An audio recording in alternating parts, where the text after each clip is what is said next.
Baik jamaah, kita kembali lagi bersama kami di rumah Mama Dede. Silakan Mah dilanjutkan gimana? Iya lagi? Mah. Yang paling jahat orang yang hasad. Hasad. Ngelihat orang lain punya kenikmatan, kebahagiaan, kemajuan. Dia sudahnya benci kepada orang yang bersangkutan. Menginginkan orang yang dapat nikmat tadi hilang dari dirinya. Menginginkan kenikmatan, kebahagiaan berpindah kepada dirinya. Jahat apa jahat? Jahat banget. Biasanya dalam tanda kutip, kalau mereka profesinya sama. Sama. Supir angkot yang diirin supir angkot. Supir angkot. Tukang bakso yang diirin tukang bakso. Bakso. Tukang somai yang diirin tukang somai. Tukang somai. Termasuk maaf, guru ngaji yang diirin guru ngaji. Guru ngaji. Oh. Ada yang marah, padahal ngerti agama. Harusnya pakai rasio manusia. Masa iya sih guru ngaji begitu?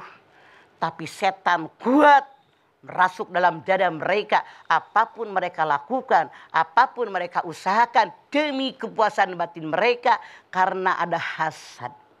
Survei membuktikan. Nauzubillah min dzalik. Nauzubillah min dzalik. Semoga hati kita tidak seperti itu. Amin. Sekarang, bagaimana mengatasi rasa hasad, rasa iri, rasa dengki, tidak suka dengan orang yang berbahagia? Yang pertama, tingkatkan iman dan ketakwaan kita. Pupuk terus setiap saat dan kesempatan. Dengan ikut pengajian, dengan ikut kajian, dengan membaca Al-Quran, mentadaburkan Al-Quran, insya Allah makin mantap iman kita kepada Allah. Yang kedua, bersyukur dengan nikmat Allah. Masya Allah, Alhamdulillah ya Allah saya seperti ini. Tidak semuanya. Alhamdulillah ya Allah saya punya rumah. Orang lain sampai meninggal nggak punya rumah. Apalagi yang kita lakukan? Ketika kita melihat orang lain lebih senang, kita jangan iri. Justru kita lihat. Rasul mengatakan soal dunia lihat ke bawah, soal ibadah lihat ke atas. Ya Allah, alhamdulillah punya rumah orang enggak. Alhamdulillah punya mobil orang enggak. Alhamdulillah usia segini masih sehat, orang di bawah saya sudah pada bengek.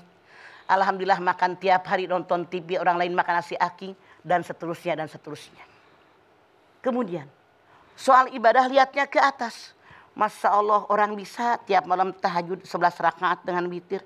Kenapa saya tidak? Alhamdulillah ya Allah orang bisa baca Quran satu hari 1 juz. Kenapa saya tidak bisa? Alhamdulillah ya Allah kenapa orang-orang bisa 1 hari 1 ayat apal. Kenapa saya tidak?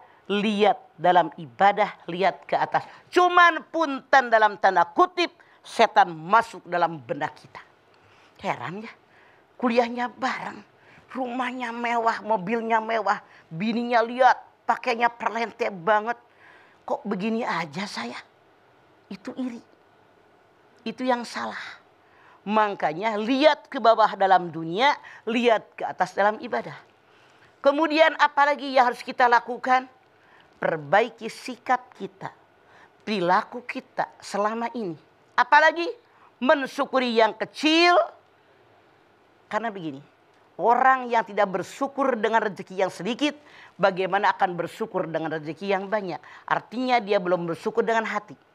Orang yang bersyukur dengan hati, dia bersyukur kepada Allah walaupun mendapatkan rezekinya sedikit.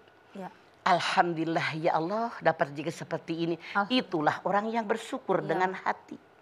Kalau yang tidak bersyukur dengan hati, dia tidak akan melakukan itu.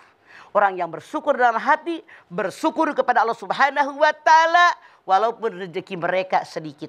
Masya Allah, tapi dianggap besar oleh dia karena Allah tetap memperhatikan dia.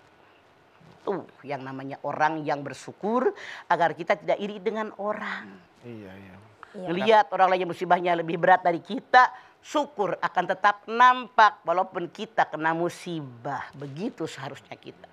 Orang dilihat orang itu dilihat kualitasnya dari dia bagaimana merespon sebuah masalah ya Pak. Betul.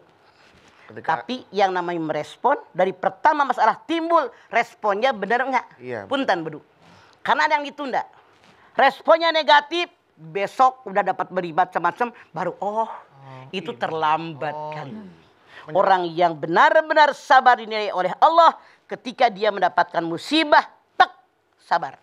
Alladzina idza asabatuhum musibah qalu inna lillahi wa inna ilaihi raji'un. Begitu tak musibah dia bersabar, beristirja. Saya berasal dari Allah dan kembali kepada Allah, nilainya 100. Iya. Kalau besok udah ada baru-baru berita, baru sabar, mungkin tinggal 25. Benar, Pak. Mungkin tinggal 22 pahalanya. Makanya yuk biasakan. Kalau kita melihat orang lain bahagia, doakan mereka. Karena orang yang iri rugi dunia akhirat.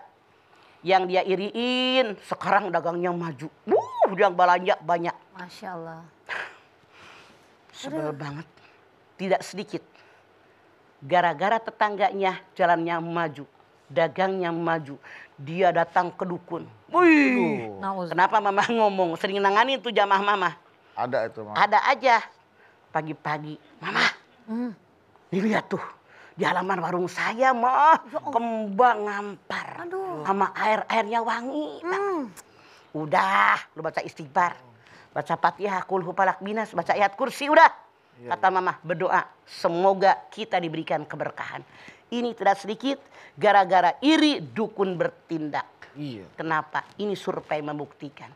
Karena mama sering menangani mereka. Iya, Ada yang Kadang-kadang begini, di komplek. Ini jualan pertama pindah. Jualan nih. 3 bulan tetangganya jualan. Oh. Mama sebel banget sama dia. Ngikut-ngikut aja jualan. Iya. Ngapain iri? Rezeki masing-masing dibagi oleh Allah. Sok dilihat. Di Tanah Abang berapa ribu kios. Laku semua nggak? Aku. Di insya Cipinang berapa ribu kios beras. Laku semua. Laku semua. Di Senen, di Mangga 2, di mana-mana laku semua. Termasuk tukang baju di bawah pohon cau. Di bawah pohon pisang. awi. Iya. Laku semua. Laku, Mah. Nggak usah khawatir. Iya. Rezeki mah diatur. Saya nggak usah jauh. Yang jual asinan masuk gang aja laku, Mah. Mama jualan semenjak tahun 70. Iya. Dari mulai kaos kaki semua sampai mebel, sampai elektronik semua mama jualan. Masya Allah. Alhamdulillah laku. Dari pertama dagang sendiri sampai dagang 100 orang lebih. Tukang dagang mama tersebar di Jabodetabek. Aneh tapi nyata kalau Anda butuh rezeki. Di Perumnas, rumah yang sebelah kanan mama. Kenapa beli spraynya bukan ke mama? Yang saat itu 45.000. Dia belinya ke Cengkau mama yang rumahnya di Kutilang Raya.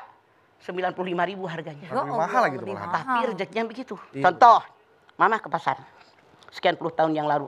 Pasar Di ini. Cumi. Pasar Kemiri. Sabar Hamang. 28.000. Ih kemarin 25. Aduh. Namanya emak-emak kan balanya tuh. Iya. Bari maju, bari balanya. Beki berat bawaan Iya. kita. Sabar Hamang. 32.000. Ih makin mahal. Makin mahal. Akhirnya karena parkirnya di dekat mall sono. Berapa harganya? 38.000, 42.000 gue beli. Dibeli. Emang rezekinya rezeki dia. Coba kalau gue beli dari tadi 28, dapat 2 kilo. Iya. Lebih betul. murah. Tapi Allah berikan rezeki sama orang yang di sana. Itulah. Makanya jangan iri dengan rezeki orang udah diatur oleh Allah. Udah diatur. Gitu. Masya Allah. Jadi ada yang bilang juga katanya mah akhlak yang baik adalah bukan cuma dia tidak pernah menyakiti hati orang lain, tapi ketika disakitin hatinya dia harus bersabar itu ya, Pak. Makanya jangan berharap sebuah orang menyukai kita. Ada orang yang suka, sangat suka mencintai kita, bela-belain kita walaupun kita salah. Ada tuh. Ada. Ada orang yang tidak suka, benci sama kita, sebel sama kita. Bahkan ingin menghancurkan kita. Bahkan ingin membunuh karakter kita. Benar-benar ingin membunuh diri kita. Survei membuktikan. Ini kenyataan. Siap mental, ada Allah yang atur hidup kita. Selama kita berjalan di koridornya Allah. Allah pasti ridho dengan kita. Jangan takut sama manusia.